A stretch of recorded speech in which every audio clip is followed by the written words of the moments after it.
دوسری بھی اسی بات کے تحت میں یہ بات آپ کے سامنے رکھ دوں کہ قرآن مجید کو حفظ کی بھی عادت کر لے، کیونکہ اللہ کے نبی صلی اللہ علیہ وسلم نے فرمایا جس انسانی جسم کے حصے میں قرآن مجید محفوظ ہوتا ہے اللہ تعالیٰ اس کے اوپر جہنم کی آگ سے چھٹکارا دیتے، خبر کے آگ سے اس حصے کو چھٹکارا ملتا۔ اگر ہمارے دلوں کے اندر قرآن مجید محفوظ ہے، حفظ کر کے رہ گئے، ہم قرآن مجید کے کچھ صورتوں کو حفظ کرنے والے بن گئے، تو یہ دل جہنم کی آگ سے محفوظ ہو گیا۔ کتنی بڑی نعمت کی بات ہے، کتنی بڑی فضل کی بات ہے۔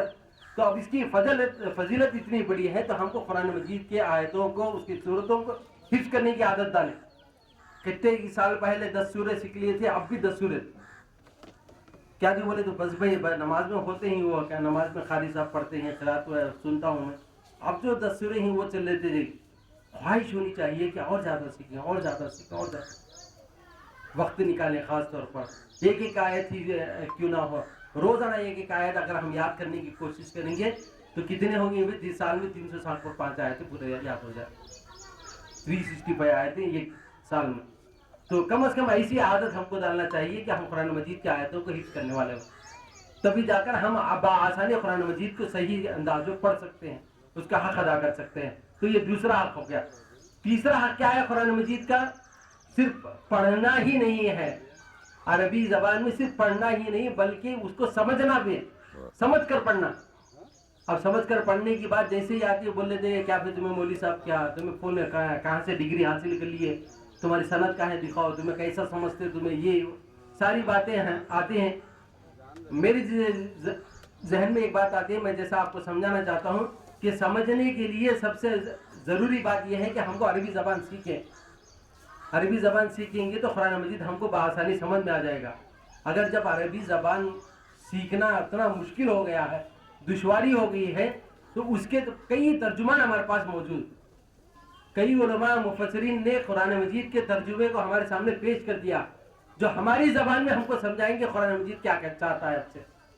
تو وہ ہمارا حق یہ بنتا ہے کہ کم از کم عربی سیکھنے کے بجائے یا عربی سیکھنے کی کوشش کرتے ہوئے اب تک فی الحال کے لیے تو ہم قرآن مجید کو ترجمے کے ساتھ پڑھنے والے بنے۔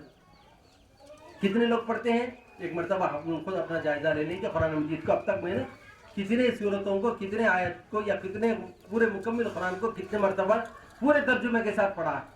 یہ اس لیے ہے بنا سمجھے کے پڑھنے میں، سمجھ کے ساتھ پڑھنے میں بہت فرق ہوتا ہے۔ 2 مثالیں آپ کے سامنے رکھوں گا۔ ایک مثال یہ ہے کہ ہم قرآن مجید کو جب سنتے ہیں، قاری صاحب تو بہت اچھے انداز میں رو رو کر، اشکرے گرا گرا کر یہ قرات کریں گے کہ سورہ بقرہ کی جو آیتیں ہیں جس میں یہ حکم آیا کہ آپ کے ماں باپ کے ساتھ، آپ کے والدین کے ساتھ اچھا سلوک کیا کرو، اگر وہ بڑھاپے پہنچ جائے، ان میں سے ایک بھی بڑھاپے پہنچ جائے تو ان کو اف بھی مت کہنا۔ یہ آیتیں جب سنتے ہیں تو ہمارے بھی آنکھوں سے آنسو آ جاتے ہیں، مگر کیا معلوم ہے کہ وہ آخرکار وہ آیت کیا حکم دیتی ہے؟ کیا ہم کو معلوم ہے کہ وہ آیت ہم سے کیا چاہتی ہے؟ ہمارا حال یہ ہوتا ہے کہ ہم اپنے گھر کے اندر ہمارے ماں باپ کے ساتھ بدسلوکی کر کے آگے نماز پڑھتے ہوتے ہیں، اور قاری صاحب یہی آیت کی تلاوت کرتے ہیں کہ تمہارے ماں باپ کے ساتھ تم کو اف بھی کہنا نہیں چاہیے۔ اب دیکھ لیے ابھی یہ کیسی آیتیں ہم پڑھ رہے ہیں۔ دوسری مثال، ایسے کئی آیتیں ہیں جو قرآن مجید ہم سے چاہتا ہے، وہ ہم بار بار پڑھتے رہتے ہیں مگر ہم کو اس کو معنی معلوم نہیں ہوتی، ہم کو یاد نہیں ہوتا۔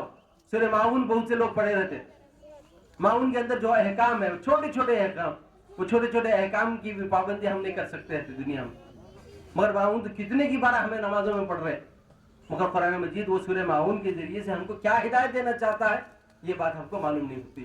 تو اس لیے چاہیے کہ جو قرآن مجید کی صورتیں یا آیات جو ہم نماز میں بار بار پڑھتے ہیں تو وہ آیتوں کا ترجمہ ہم کو یاد ہو، تاکہ ہم وہ آیت کو سننے کے بعد وہ بات ہمارے ذہن میں آ جائے کہ اللہ تعالیٰ مجھ سے کیا چاہتا ہے۔ تو یہ یقین کو، یہ حق کو پیدا کرنے کے لیے قرآن مجید ہمارے سامنے آیا، سمجھانے کے لیے۔ جب عربی لوگوں کے اوپر قرآن مجید اتر رہا تھا تو وہ عربی لوگوں کو بار بار سمجھانے کی ضرورت نہیں تھی کیونکہ ان کی زبان تھی وہ۔ اب میں آپ کے سامنے اردو میں بات کر رہا ہوں تو اس کے معنی یہ نہیں کہ آپ اردو نہیں سمجھ سکتے، اس کے معنی ہے کہ آپ اردو اچھے طریقے میں سمجھتے ہیں، اسی لیے میں آپ کے سامنے اردو میں بول رہا ہوں۔ اگر میں انگلش میں یا ملیالم میں یا تمل میں بولتا تو یہ ٹرانسلیٹر میرے بازو میں بیٹھتا اور آپ کو ٹرانسلیٹ کرتا۔ تو عربی لوگوں کو، وہاں کے جو عرب کے لوگ تھے، ان کو بار بار سمجھانے کی ضرورت نہیں تھی، مگر آج ہم اجمی ہیں، ہم بہت دور کے علاقے رہنے والے ہیں اور ہماری زبان عربی زبان نہیں، تو ہم کو چاہیے کہ وہ عربی زبان سیکھنے کی کوشش کریں، یا نہیں تو کم از کم اتنا تو کر لیں کہ ہم اس کے ترجمان کو پڑھیں، اس کو سمجھیں، اس کو سمجھنے کے بعد ہی ہم کو قرآن مجید کا اصل جو مغز ہے وہ ہم کو حاصل ہو سکتا ہے. ورنہ یہ ہوگا کہ وہ بولتے ہیں نا خالی سرسری طور پر ہم پڑھتے جا رہے ہیں، ہم کو صرف ثواب کی نیت سے پڑھتے جا رہے ہیں، نیکیاں بھی مل جائیں گی، ثواب تو مل جائے گا، مگر قرآن مجید کا جو اصل مقصد ہے وہ مقصد نہیں ہوتا پورا ہوتا. جیسا بتایا گیا کہ یہ نصیحت والی کتاب، نصیحت کب ملے گی؟ جبکہ مجھے وہ عربی زبان کے الفاظ سمجھ میں آئے تبھی میرے لیے نصیحت مل سکتی ہے. جب عربی نہیں سمجھ میں آتا یا اردو میں بھی نہیں پڑھتا، میں تیلگو میں بھی نہیں پڑھتا، تو وہ نصیحت مجھے کہاں ملے گی؟ کہ کوئی دنیا میں سارے لوگ ایسے ہیں کیا بھائی کیا ہم کو پورا قرآن سمجھاتے بیٹھے؟ کئی مسجدوں کے اندر یہ رواج بھی نہیں ہے آج کل کہ قرآن مجید کی آیات کو، چند آیات کو لے کر اس کا درس دینے والے ہوں. یہ بھی نہیں ہے آج، رواج بھی نہیں ہے. تھوڑے مساجد کے اندر ہوتا ہے کہ روزانہ فجر کی نماز کے بعد یا عشاء کی نماز کے بعد تھوڑی قرآن مجید کی آیات لیتے ہیں، اس کو سمجھانے کی کوشش کرتے ہیں، سمجھنے کی کوشش کرتے ہیں، اس کے اوپر گفتگو کرتے ہیں. تو یہ عادت نہیں ہونے کی بنا پر ہم کو چاہیے کہ اس کی عادت کو بنائیں، ہمارے اندر ایسے ماحول کو بنائیں کہ ہمارے پاس قرآن کو سمجھانے اور سکھانے والوں لوگوں کی محفلیں جمیں، تبھی جا کر ہم کو قرآن مجید سمجھنے کے لیے آسانی ہوگی. ورنہ یہ ہوگا کہ ہم قرآن سے دور ہوتے ہی چلے جائیں گے، صرف قرآن خوانی یا قرآن پڑھنے کے حد تک ہمارا حد ختم ہو جائے گا، قرآن کے سمجھنے کے اوپر ہم کبھی بھی نہیں آ سکتے. تو چاہیے کہ تیسرا حق ادا کرنے کے لیے ہم قرآن مجید کو سمجھنے کی کوشش کرنا چاہیے. اور چوتھا حق کیا ہے؟ جو قرآن مجید ہم پڑھ لیا، جس کے اوپر ہم نے ایمان لا لیا ہے، پڑھ لیا ہے، اور وہ جو سمجھ لیا ہے وہ اپنی عملی زندگی کے اندر اس کو اتارے، تبھی جا کر اس کا حق ادا ہوتا.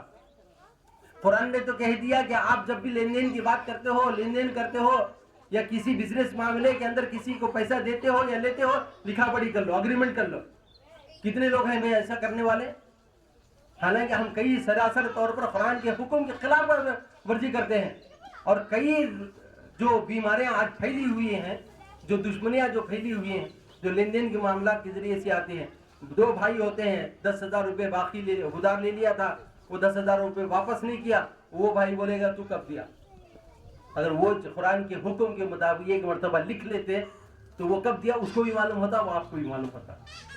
کتنے لوگ ایسے لیے بھائی دنیا میں کتنی مثالیں ہمارے خود کے دکھتے، جو ہم بنا لین دین کے وقت کے اوپر لکھی پڑھائی نہیں کرے تھے، تو اس کے بنا پر ہمارے لوگ ہم سے الگ ہو گئے، ہمارے دشمن بن گئے. تو ایسے کئی حقوق ہیں جو زندگی کے اندر عمل کے لیے آئیے، پورے قرآن مجید کے حقوق.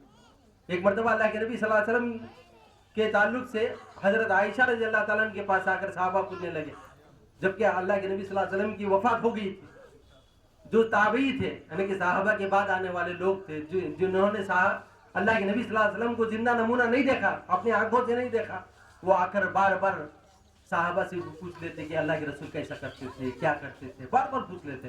ایک دفعہ موقع ایسا آ گیا کہ اما عائشہ رضی اللہ تعالیٰ اپنے خیمے میں تھے، آ کر پوچھنے لگے، سوال کیا کہ اے اما عائشہ رضی اللہ تعالیٰ، ہم تو نبی صلی اللہ علیہ وسلم کے جو باہر کی جو زندگی ہے، سوسائٹی محلے کے اندر جیسا زندگی گزارنا چاہیے دیکھتے ہیں، وہ تو ہم کو معلوم ہے، مگر گھر کے اندر آنے کے بعد نبی صلی اللہ علیہ وسلم کیسے عمل کرتے تھے، کیسی زندگی بسر کرتے تھے، یہ تھوڑا آپ واضح وضاحت کر دیں تو بہتر ہوگا.